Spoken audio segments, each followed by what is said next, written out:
Ya, untuk membahas mengenai surat yang dikeluarkan oleh Ketua Umum PDIP ini, kita akan membahasnya bersama dengan Bang Deddy Sitorus dan juga Bang Panggi Sarwi yang masih bergabung bersama kita malam hari ini. Bang Panggi, Bang Deddy, terima kasih masih bergabung. Bang Deddy, surat instruksi ini dikeluarkan tujuan dan maksudnya untuk apa? Ya, pertama saya mau menyampaikan saya agak terganggu ya dengan caption ini ya. Instruksi ibu, bukti banteng terbelah. Ini kok kayak jadi di medsos ini kan. Pertama begini, PD Perjuangan adalah partai kader. Itu satu dulu. Jadi partai terbiasa mengeluarkan instruksi.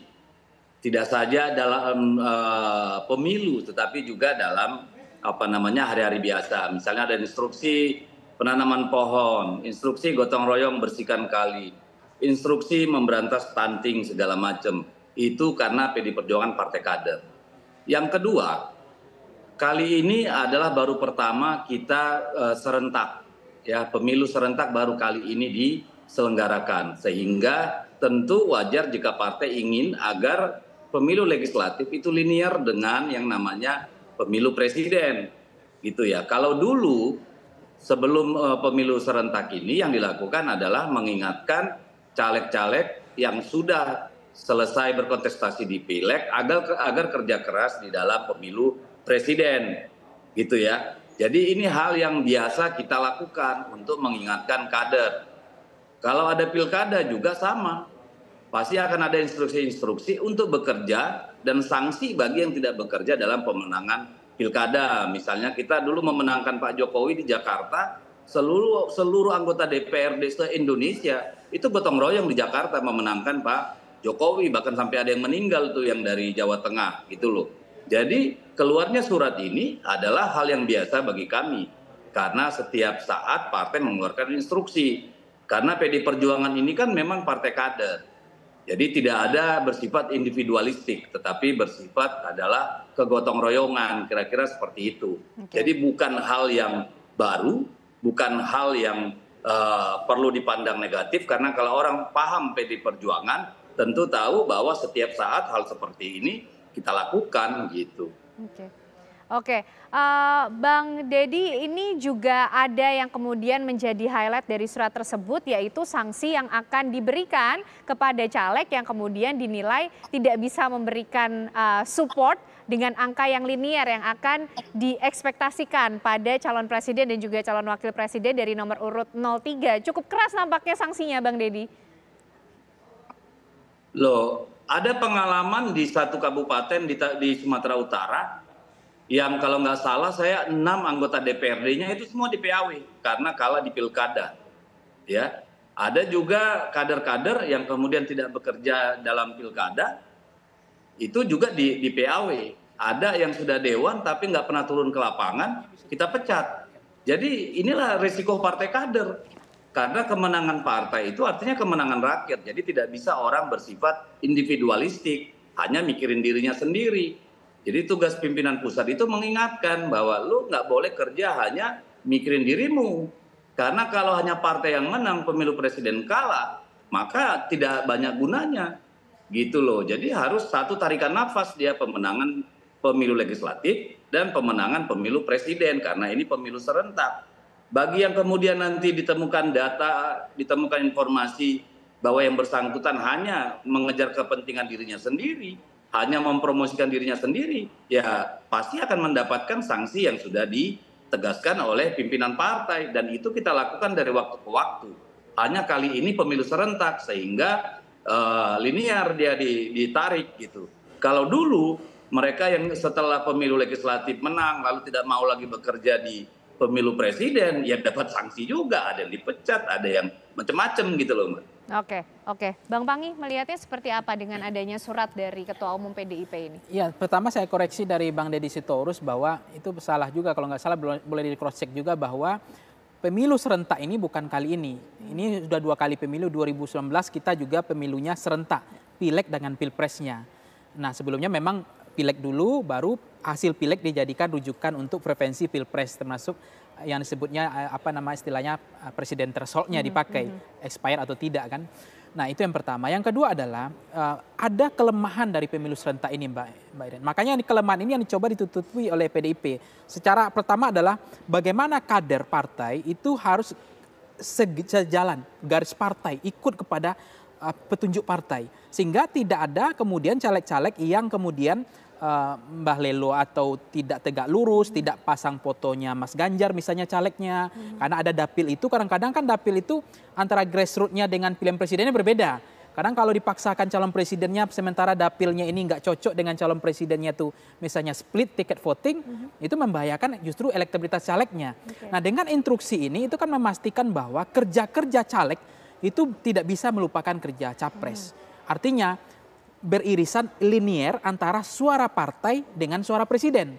Supaya apa? Supaya partai bisa, biasanya kan begini, teorinya begini. Biasanya kalau partai pengusung utama, intinya kalau presidennya menang, partai juga pemenang. Biasanya begitu. Karena suara partai presiden terbanyak itu ikut mendongkrak atau disebut dengan istilah efek ekor jas itu. Maka jarang partai pemenang presidennya, terutama partai inti kalah, nggak mungkin. Jadi sejalan beririsan. Nah, sepanjang dia antara pilihan partai dengan pilihan presidennya itu adalah tidak terjadi split ticket voting, pilihan presidennya Mas Ganjar, pilihan partainya adalah PDIP, maka itu kan baik sebenarnya untuk partainya. Nah, tetapi bisa mungkin saja terjadi di dapil-dapil yang agak berat, misalnya mereka kampanye di Sumatera Barat atau di daerah lain. Ada di Sumatera Barat misalnya nggak terlalu senang dengan Mas Ganjarnya, suka dengan Anies misalnya. Maka ada juga yang mereka nggak pasang foto baliho. Harusnya kan memang ada sanksi. Nah, saya melihat sanksi yang diberikan PDIP itu kan biasa saja. Karena partai itu kan berjuang bukan hanya untuk calegnya, tetapi untuk bagaimana partai, apalagi PDIP kan punya keinginan untuk hat-trick menang 3 kali kan. Jadi ini adalah upaya-upaya dilakukan supaya tidak terjadi split antara pilihan partai dengan pilihan presiden. Tapi poin saya yang kedua begini Mbak Ken. Personality kandidat, bahwa figur center of kandidat itu membuat kadang-kadang antara pilihan partai dengan pilihan presidennya itu bukan split gitu terjadi. Sehingga membuat kecuali partai ID-nya tinggi, kecuali partai itu ideologis sekali pemilihnya. Sehingga ini menjadi tantangan pemilu serentak kali ini, berbedanya antara pilihan partai dengan pilihan presiden. Karena orang lebih cenderung itu kepada figur, personnya, bukan kepada partai pengusung. Nah, mestinya ke depan, memang kalau Indonesia ke depan itu, kenapa PDIP mengambil proporsional tertutup? Agar center of kandidat yang tadi figur, berbasis figur, digeser kepada mesin partai, kepada bagaimana mengangkat harkat martabat dan wibawa partai. Sehingga pemilihan presiden atau partai itu tidak semata-mata berbasis kepada figur. Nah, populisme. Jadi cenderung personalisasi kandidat itu menjadi penting di dalam pemilihan kali ini. Sehingga kalau ada mengatakan Ganjar efek lebih kuat daripada PDIP efek, maka efek elektoralnya terhadap PDIP itu terasa. Tapi kalau kemudian Ganjar efek itu tidak kuat dibanding PDIP-nya, maka tidak akan terasa. Contoh kasus, Gerindra efek lebih kuat dibanding Prabowo efek. Kalau Prabowo efek lebih besar daripada Gerindra efek, maka kalau presidennya Pak Prabowo, mestinya partai pengusung pemenangnya adalah Gerindra. Makanya kalau kita melihat tren hari ini elektabilitas Gerindra ada mulai menyalip dengan PDIP, maka Prabowo efeknya lebih besar daripada Gerindra efeknya. Nah, ini yang menjadi tantangan challenge bagi PDIP, bagaimana mewujudkan kemampuan Ganjar efek itu lebih kuat daripada PDIP efek. Karena memang selama ini kekuatan PDIP itu kuat kepada dua hal, dia dikombinasi antara Jokowi efek dengan mesin partai PDIP efeknya. Nah, sekarang kan pecah kongsi, gerobaknya adu gerobak lagi istilahnya kan. Nah, ini yang membuat tantangan challenge bagi PDIP, personalisasi kandidatnya hanya pada Ganjar. Nah, bagaimana Ganjar efek itu besar sehingga akan ada. Nah, yang ketiga adalah begini Mbak Kenane. Untuk mengontrol, mengawas ini semua pembicaraan orang bicara pilpres. Caleg hampir tidak dibicarakan. DPD nggak hampir dibicarakan. Semua konsentrasi publik, persepsi publik, pembicaraan di digital, di media sosial itu bising hanya bicara pilpres.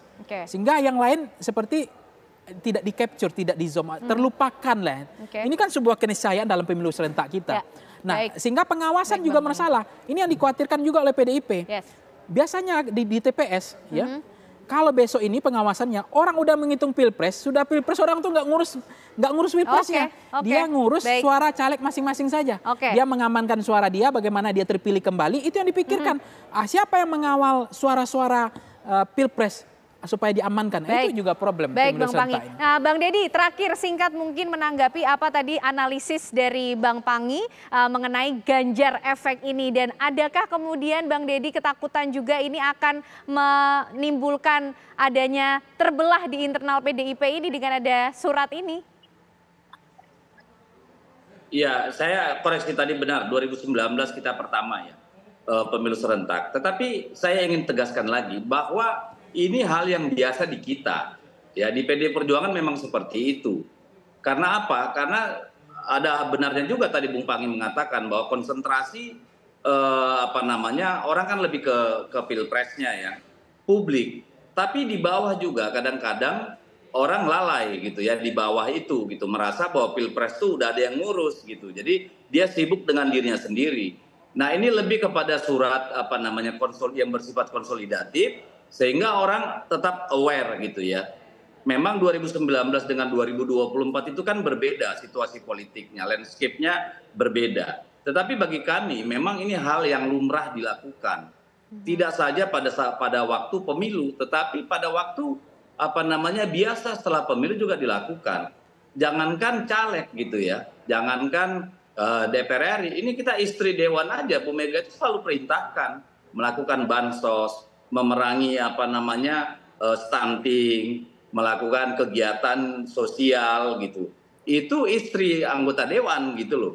Demikian juga struktural partai. Jadi bagi PDI Perjuangan surat seperti ini hal yang lumrah saja. Oke. Dan ini sebagai pelecut Baik, semangat Bang Deddy. teman-teman itu di bawah agar bekerja secara maksimal. Oke, baik, surat dan instruksi ini hal yang lumrah ya untuk kemudian digunakan sebagai upaya memenangkan pasangan Ganjar Mahfud. Kita tunggu nanti apakah ada kejutan juga, ada instruksi khusus juga di ulang tahun PDIP. Terima kasih.